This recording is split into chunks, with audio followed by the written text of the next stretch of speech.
He is the CEO of the Foundation for the Defense of Democracies. I just want to play some of that video that was airing during Jennifer Griffin's piece, because Iran has said, oh, we didn't attack the Kuwait International Airport. That was a Patriot missile battery, a Kuwaiti air defense system run by the Americans that went bad. Clearly, Mark, when you take a look at this slow motion video, these are Shahed drones coming in. It was absolutely Iran that did this.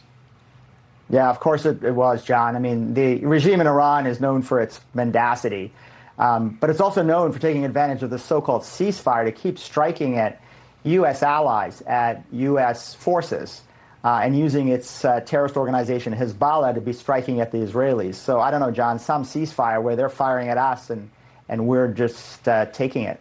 Yeah, all right. Well, President Trump actually addressed that yesterday in the Oval Office, the amount of shooting that's going on in the middle of the ceasefire. Listen to how he characterized it.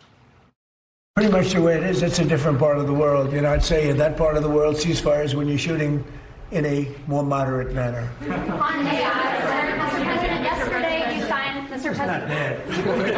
It's true. I mean, a ceasefire there is much different than a ceasefire in other parts of the world. So what's your take on that? That, yeah, we've got a ceasefire, but we're going to keep shooting at each other just in a more moderate fashion. Well, as long as we're shooting at each other and we're not being shot at and not responding. I mean, I think it's very important that the United States military continues to make it very clear to the Iranians that if they continue to shoot at our men and women, there's going to be a severe price to be paid. So, yeah, I agree with President Trump. It's a different part of the world, but, you know, it's not a different reality that if the enemy keeps shooting at you and doesn't pay a price, then all that does is encourage them to continue violence against our men and women in uniform. In your opening remarks, you mentioned Hezbollah, which brings me to this point. Hezbollah has apparently rejected the ceasefire agreement or the peace deal or whatever between Israel and Lebanon, which was key to the overall ceasefire. And my question is, why is Hezbollah even at the table? They're a terrorist organization.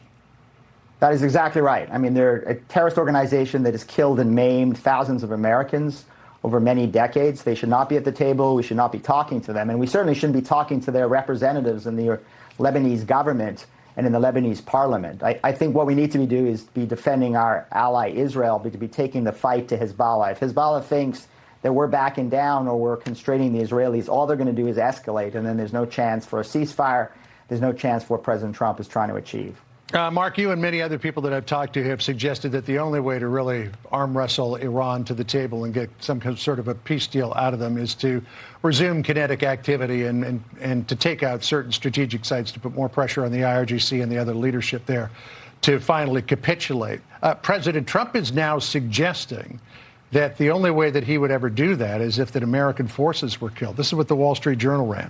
President Trump has told aides privately that he would consider ending the ceasefire with Iran if Tehran kills American troops, U.S. officials said, insisting that the weeks-long pause in airstrikes remains intact despite a steady stream of violent skirmishes. The president's reluctance to reignite the war suggests he might be willing to withstand smaller flare-ups for weeks, even months, to avoid a broader conflict in the Middle East. You posited the idea, and something I read, that President Trump might want to end this war more than Iran does.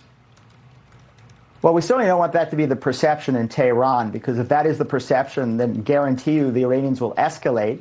It'll make war more likely, and it'll make it more likely that Americans are going to get killed. The best way to ensure that Americans stay safe is for the Iranians to fear the United States of America, for American people to believe President Trump is committed to winning this war, and for the regime in Iran to fear the combination of American and Israeli power. Yeah, well, we're coming up on our 9th week of a 2-week ceasefire, so we'll see where it goes from here. Mark, always good to catch up with you. Thanks so much. Appreciate it. Thanks, John. Appreciate it.